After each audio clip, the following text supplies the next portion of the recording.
오늘 보실 하나님의 말씀은 로마서 7장 14절에서 25절입니다. 제가 봉독하겠습니다. 우리가 율법은 신령한 줄 알거니와 나는 육신에 속하여 죄 아래에 팔렸도다. 내가 행하는 것을 내가 알지 못하노니 곧 내가 원하는 것은 행하지 아니하고 도리어 미워하는 것을 행함이라.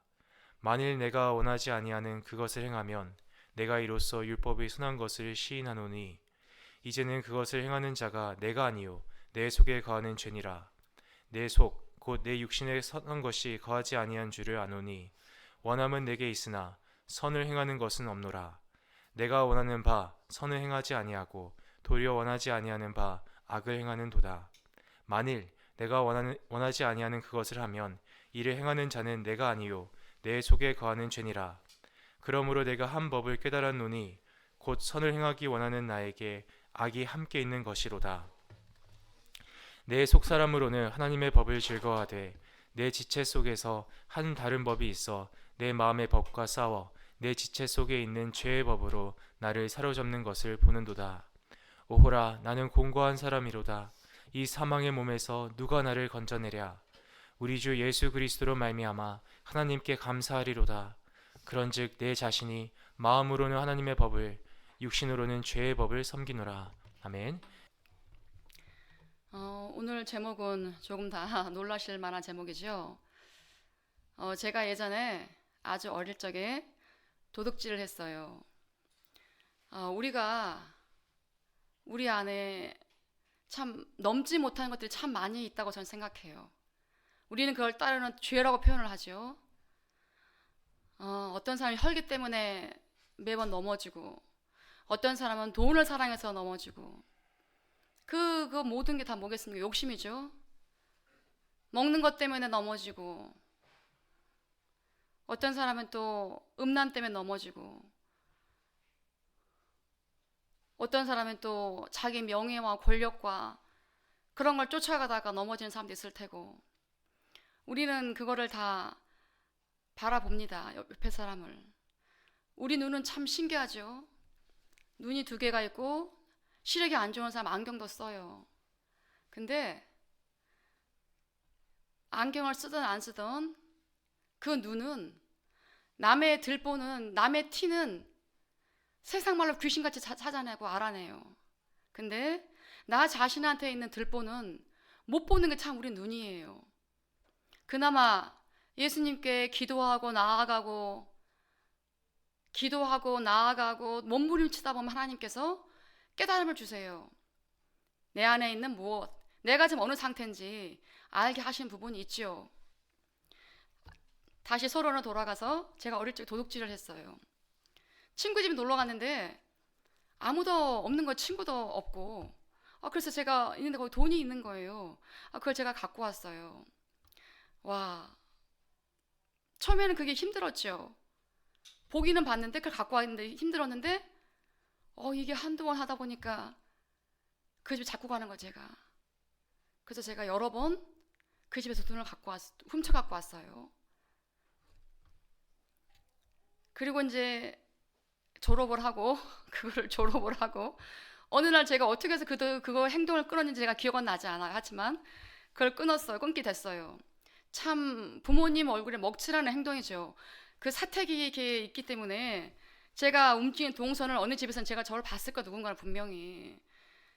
엄마 귀에 들어가는 안 들어가는 모르겠어요. 하지만 분명히 하나님도 보고 계셨고 저 자신도 알고 있고, 아마 그 집에 친구의 부모님도 보실 수도 있어요. 뭐 단돈 몇 푼이지만 없어지면 자꾸 사람이 또 누가 그러지 하고 지켜보게 되니까요. 하지만 그 한 번도 제 기회는 이렇게 들어오지 않았고 제가 엄마 아빠한테 혼난 적도 없어요. 그리고 제가 자랐고 제가 교회 안에 들어왔어요. 교회를 다니게 됐어요. 제가 30대 후반에. 근데 이제 제가 이제 이대교에 왔는데 어떤 분이 이런 말씀을 하시는 거예요. 우리가 다 아시는 분인데, 그분이 집사님이란 타이틀을 갖고 있는 시절에 어떤 친구를 만나게 됐대요. 오랜만에. 그 친구가 주일학교 같이 다녔던 친구인 거예요. 그 친구분이. 그래서 이제 나이가 들어서 이제 결혼도 하고, 그 친구가 만나서 얘기를 나누는데 이런 말을 하더라는 거예요. 그 친구가 이분한테 내가 삶이 자꾸 빈궁하고 가난해지고 힘들어지는 게 혹시 그게 아닌가 싶은 생각이 든다면서 하는 말이, 내가 어릴 적에 주일학교 다니면서 헌금을 내라고 엄마가 돈을 주셨다는 거예요. 근데 헌금함에 넣는 척하면서 그 돈을 다시 자기가 넣지 않고 자기가 그걸 썼다는 거예요. 그 헌금을.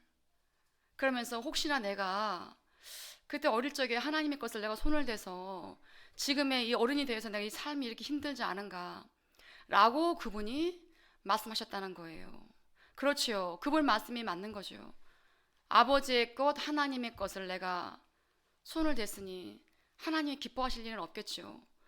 우리가 시장을 갔다 오거나 어디 갔다 왔을 때 왜 이렇게 계산이 안 맞지? 이 돈이 어디 갔지? 하면서 찾는 게 우리들인데, 불꽃 같은 눈동자를 우리를 보고 계시는 분께서 와, 하나님의 물건 손을 대는데 하나님이 기뻐하시겠습니까?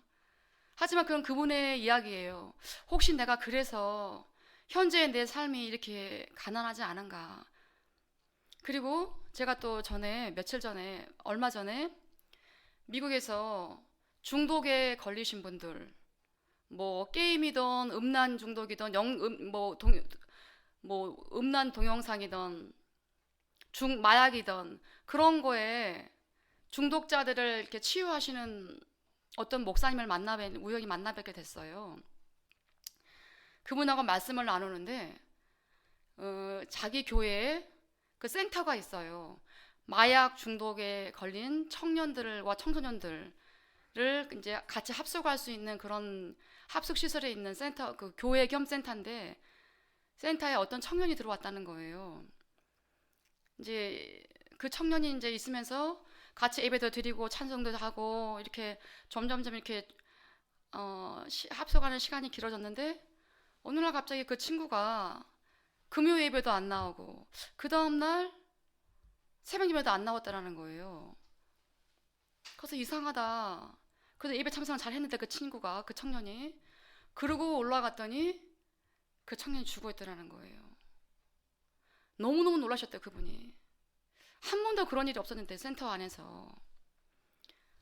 그리고 나서 이제 그 청년은 이제 장사를 치르고 났는데, 그러고 나서 이제 교회를 다듬으려고 보는데 전에 사두었던 어떤 물건이 없어졌더라는 거예요. 알고 보니까 그 청년이 너무너무 마약이 이제 끊어지지 않고 힘이 드니까 아마 그 새로 산 물건을 가지고 나가서 루트를 아니까요. 그걸 사서 마약을 한 것 같다라는 거예요. 그래서 그 목사님 말씀이 제가 두 번을 만났는데 그분이 그러시는 거예요. 첫 번째는 그 말씀 안 하셨는데, 두 번째 아마도 하나님의 물건에 손을 대서 그 친구를 데려가지 않으셨나, 그렇게 말씀하시더라고요. 참 그렇죠. 그게 100%라고 말씀하지 않으셨어요. 그분께서도. 저도 그게 100%라고 생각하지 않아요. 왜냐, 하나님은 사랑이 너무너무 많으시기 때문에 분명히 우리가 목숨이 끊어지기 직전까지, 우리가 천수를 누리고 아버지 앞에 가기 직전까지 하나님은 분명히 사랑을 붙이세요. 네가 한번 그랬다고 데려가시는 분이 아니세요. 여기서 우리가 오해하지 말아야 될 것이 있어요. 우리 하나님께서는 그런 분이 아니세요. 네가 한번 잘못했다고 너를 이렇게 세상 말로 족치고 죄를 묻고 용서하지 않으시고 그런 분이 아니세요. 얼마나 사랑이 많고 많은지 저 보세요. 제가 이렇게 목사라는 직분을 받고 여기서 그 간증하게 될지 제가 세상 말로 1도 생각해 본 적이 없어요. 근데 제가 그런 사람이었는데 여기서 이렇게 그거를 말할 수 있는 기회를 주신 하나님이시지, 네가 한번 그랬다고 그거를 가지고 정죄하시고 그런 분이 아니세요. 사랑이 얼마나 많으신 분이신데 그분이 참아주고 기다려주시고 돌아와라. 그리고 우리가 모두가 알고 있는 충청도의 미숙원한 분이 계세요. 그분은 자기 집에 냉장고가 17대가 있다는 거예요. 근데도 만족을 못 하세요. 그리고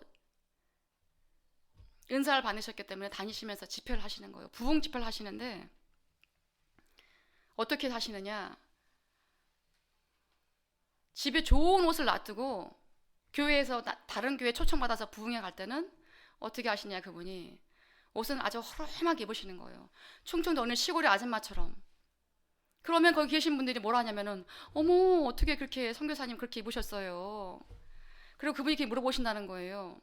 혹시 이 지역의 특산물이 뭔가요 하시면 강원도다 그러면은 오징어를 잔뜩 사주고 해산물을 잔뜩 사주고 또 옷이 그러니까 옷도 쫙 빼게 해주시고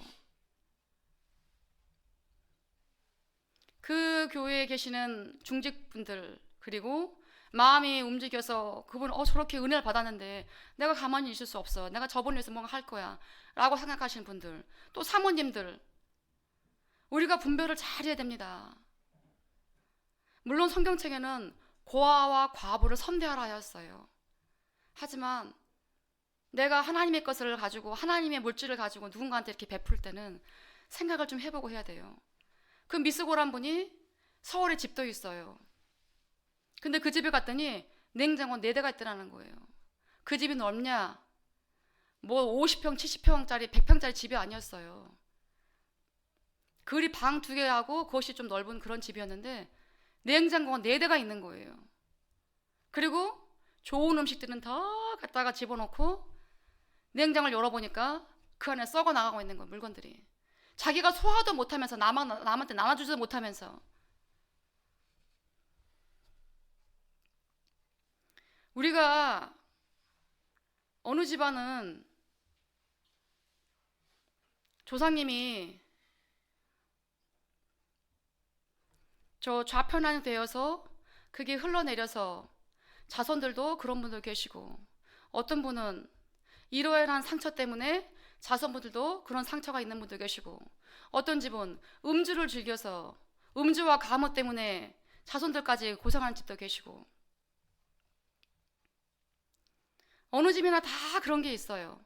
어떤 분은 자살의 영에 흘러서 자살한 집도 있고요. 하지만 그 모든 것들을 하나님께서 다 아세요. 우리 약함을. 우리가 그걸 넘지 못하고 괴로워하고 어떤 사람은 하고서 또 내가 그것 때문에 이걸 또 저질렀구나 괴로워하시는 분도 계시지만 어떤 사람은 내가 해놓고 알지도 못하는 사람도 있어요. 그래서 아까 드린 대로 우리 눈은 나 자신을 보진 못하지만 남들은 다 알고 있어요. 남에 대해서 너무너무 파악을 잘해요. 무슨 말이냐? 나 자신과 나의 행동에 대해서 나는 모르지만 남들은 남의 입방아에 다 오르고 내리고 있다는 거예요. 그렇지만 그걸 어떤 사람은 말해주는 사람도 있지만 말하지 않고 그냥 묵인한 사람도 있어요. 왜? 말해봤자 말이 안 통하니까요. 네가 봤냐 어쨌냐 내 나라 어째라. 그렇기 때문에 누군가한테 말해주는 것도 조심스러운 거예요. 정말로 기도 많이 하시고 권위가 있으셔서 영적 권위를 가지고 누군가한테 타일러서 말씀을 해줘도 그때뿐인 거예요. 돌아서면 또 다시 제자리고. 교회 안에 좀도둑이라. 세상의 물건을 훔쳐도 그게 옳지 않은 행동인데 하나님의 물건에 손을 대고 그건 더더욱 옳지 않은 일이겠죠. 하나님의 물건에 손을 대고 하나님께 가져오는데 내가 먹다 남은 걸 갖고 온다. 하나님께 가져오는데 최상의 것을 드려야죠. 우리가 그걸 드리고 목숨을 드려도 그분한테 갚을 길이 없는 상황인데 그것도 부족한데 아버지 거 손을 대서 내가 탐심을 가지고 그걸 가져갔다. 물론 한두 번 그럴 수 있다 쳐요. 우리가 인간이기 때문에 우리가 다 갖고 있는 그런 죄성이 있기 때문에요. 하지만 이제는 그거는 내 안에 있는 또 다른 여기 지체라가 나왔지만 그건 내 안에 있는 죄성일 뿐이에요. 그거는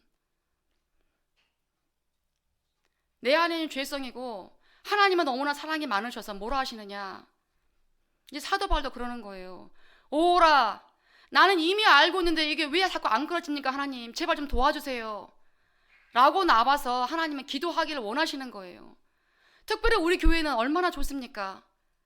매일같이 찬송할 수 있는 기회가 있고 매일같이 부르짖게 하시고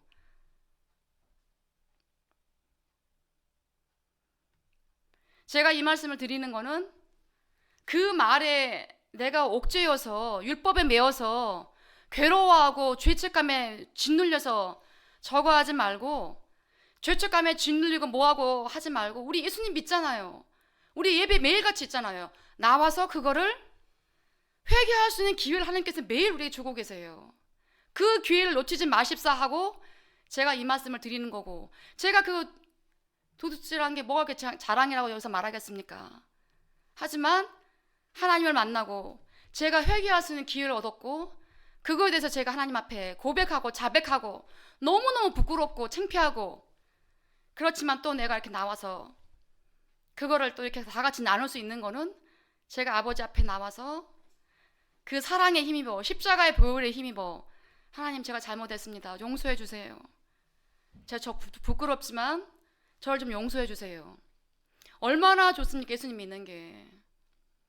비록 우리가 예전에 내가 그런 모습이 있을지언정 이제는 예수님 꼭 붙잡고 십자가 붙잡고 아버지 앞에 나와서 회개하시고 돌이키시고, 앞으로 또 나한테 그런 내 안에서 마귀가 자꾸 나를 들썩이고 유혹을 하고 너 또 가서 훔쳐라, 또 탐심을 가져라, 그렇게 나를 유혹한다면 여러분, 예수의 이름으로 부르짖고 내쫓고, 그래서 우리가 늘 듣는 이야기가 뭡니까? 찬송의 답이다. 찬송의 답이다. 다윗이 사울의 마귀를 쫓아주었어요. 마귀 쫓는 길은 성경에 나와 있죠. 찬송이라고. 그거는 사울 시대, 성경 속 몇천 년 전에 다윗과 사울의 경우만 아니라 현재를 살고 있는 우리에게도 다 적용되는 이야기입니다. 이게 사울과 다윗의 이야기 때문에 우리가 성경책을 읽을 필요가 없겠지요. 이건 그 사람들만 이야기니까. 하나님의 말씀은 살아서 움직이는 말씀입니다. 그렇기 때문에 우리가 지금도 예배를 드리고 또 말씀을 보는 거죠. 하나님 얼마나 감사합니까? 지금도 살아서 우리에게 또 회개할 기회를 주시고 찬송할 기회를 주시고. 그러니 여러분, 내가 죄를 지고 어딘가 묶여 있다 할지라도 기도하시고 찬송하시고, 그게 내가 잘 모르겠다, 나 자신이 안 보인다, 그럴지언정 매일 찬송하시고 부르짖고, 찬송도 개미 들어가는 소리로 입도 뻥긋뻥긋 하지 마시고 물고기 입 뻥긋듯이 하지 마시고 힘차게 입 크게 벌리시고 그렇게 아버지 앞에 나아가시기를 다시 한번 권유드리고 기도하겠습니다. 하나님 아버지 감사합니다. 저희가 털어야 죄밖에 없습니다. 털어야 먼지가 아니라 저희가 털어야 죄밖에 없습니다. 우리 예수님은 우리 약함을 모두 아시는 분이십니다.